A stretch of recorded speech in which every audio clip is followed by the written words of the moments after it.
बैसागुखौ बरायबाय जों सेंग्रा सिख्ला फैदो बयबो बोराय बेन्थ गाजा गोमजा दुखुखौ गारनानै सुखुखौ लानानै रंजादो गाजा गोमजा दुखुखौ गारनानै सुखुखौ लानानै रंजादो गाजा गोमजा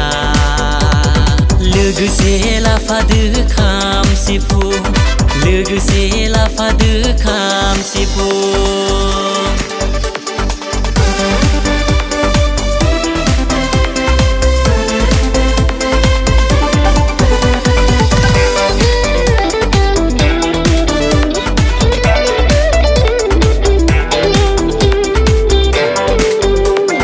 DJ box नाङा जोंनो नांगौ